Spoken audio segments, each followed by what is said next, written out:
If you do a search on the word resilience, Google currently generates 792 million results in less than 0.48 seconds. The same search, 2019, would have generated a mere 67 million results. Resilience, an intangible concept of such value, understood by few and sought after by many. What is resilience? What is the difference between bouncing back and bouncing forward? Between surviving and thriving? Let me take you on a journey. It's a warm summer's evening in 1988, and I'm on my way home to my beachfront apartment in Port Elizabeth, South Africa. I've just left a wonderful evening with friends, wine tasting at a festival. Habit finds me stopping at the local roadhouse for a late-night burger, as one does. I've no sooner stopped when my car doors swing open, and three young men I recognize as having been at the wine tasting festival earlier occupy my car, one of them with a gun to my head. I'm guessing the burger's going to have to wait. But seriously, is this actually happening? Or is it some crazy uni prank? I oblige without protest. After all, I do have a gun to my head. As reality sets in, I discover the consequences of a few weeks earlier having turned down an offer to join the Secret Service. I had thought I was applying for a position in the diplomatic corps, only to be offered a position as an intelligence agent, spying, there's no better word for it, spying on radical political groups at the university. Now, while I understand that this may be necessary, it went against everything I value: trust. Something shut down in me that day after I'd experienced an evening of aggressive interrogation, to put it mildly. I was released the next morning at 6 a.m. with a dire warning as to what would happen should I speak of the evening's events to anyone. Sadly, this was not merely an idle threat. I knew that I needed to keep quiet, to suppress the memories of that evening within me, to keep everyone I loved safe. I recall returning to my apartment that morning and not quite knowing what to do. I slept under my bed for the next few weeks and was afraid to answer my landline because I knew it had been tapped. I knew that I could not challenge the system, but what I could do was choose to never be afraid again, to be courageous, to subconsciously never depend on anyone again. I buried the trauma deep within me, not because I wanted to, but because I had to. It became part of my subconscious, but consciously, and I'm rather embarrassed to admit, I sought out adventure, using adrenaline to numb the senses, to stop the signals from my brain and body, a brain and body trying desperately to reboot and wanting me to keep the lights on. Instead, I took the approach of ignore and override. Until this approach could no longer sustain me. Nothing could have prepared me for the years between 2013 and 2018. Supposedly superwoman and untouchable, I continued on this pattern of ignore and override until I no longer could. During these years, 2013 and 2018, my young daughter suffered from reoccurring tumors in her ears from the time she was 11. I cannot tell you how many hours I've spent in extremely uncomfortable chairs in a hospital sitting next to her. Unfortunately, in 2018, I was dealt a threefold blow, which can only be described as a shit show. A dumpster fire of epic proportions, a comedy of errors. My father in South Africa passed away from Parkinson's disease, and within that same month, I almost lost 2 of my children. One to post-op complications from surgery, and the other to attempted suicide. My way of coping was to continue to show up for work daily. I was leading fairly significant global projects at the time for a multinational organization. I was still in the mindset of, my world is falling apart. I'm physically and emotionally exhausted. But hey, I'm at work. Look how capable I am, how resilient. It took a leader one day in a meeting to share their own story, to have the courage to be vulnerable, that allowed me to realize it was okay to say, I was not okay. As I shared my own story with others, it surprised me how many people were not okay. It surprised me how, when I was vulnerable, how many others would share their journeys. Things didn't immediately improve. In fact, they became significantly worse. Within that same year, I lost my very close friend to cancer, and I was the last person with her when she passed away. And I had an unfortunate accident which landed me in a wheelchair for months, pushing me to the limits. But I survived. And I became even more curious about what is this concept, resilience?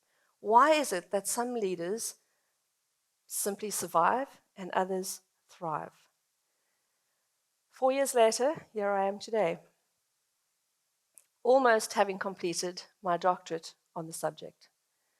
I have interviewed 24 executive leaders, and formally, and many, many more informally.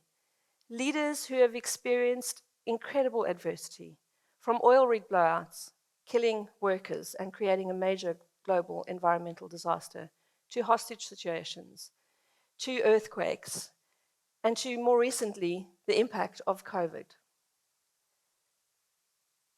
I have read an inordinate amount of peer-reviewed literature, articles explaining characteristics of resilience, particularly in emergency responders and, in some cases, the military. And what I've learned is this: there is a gap, what I like to call the resilience gap.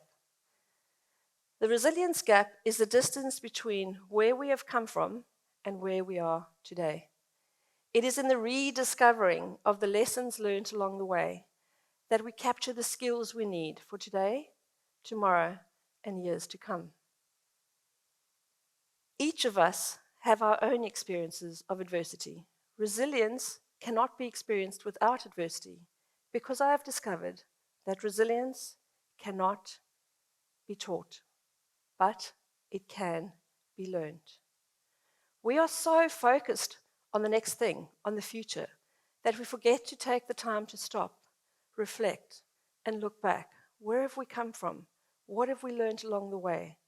What will we do now with the skills that we have? It intrigues me when I hear organizations saying they are actually rolling out programs on resilience, and they are particularly focusing on hardiness and grit. Do we really want to perpetuate the concept of military resilience, hardiness, and grit? In 2021, research was released which indicated that in the last 20 years, since September the 11th, we have lost 30,177 active military personnel or veterans to suicide, as opposed to 7,057 that have died as a result of combat. In other words, 4 times more than in combat.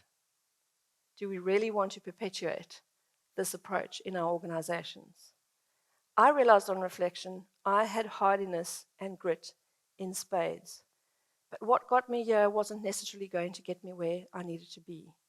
I realized that hardiness and grit was absolutely essential, a great stepping stone. But if that was all that I had in my toolkit, it could be fatal. And if that's all you have in your toolkit, it could be fatal. So then, how do we approach resilience? How do we close this gap between merely coping and thriving, or surviving and thriving? We discover the hero within. We start with, number 1, hope. Without hope, there is no future. Legends of our time, Viktor Frankl, Holocaust survivor and author of Man's Search for Meaning, and Nelson Mandela, my personal favorite, both have the lived experience of resilience in adversity. Viktor Frankl says, "The prisoner that lost faith in his future, was doomed. I am the captain of my fate, the master of my soul," said Mandela. We use hope to steer our ship for the future. Number 2 in the hero's journey is empathy.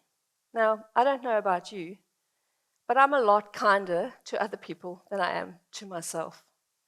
And what I've had to learn is that empathy, self-compassion is required on a daily basis. I have learned to focus not so much on how I failed, but what have I learned in that day? Empathy. We need a daily dose. Number 3, reflection.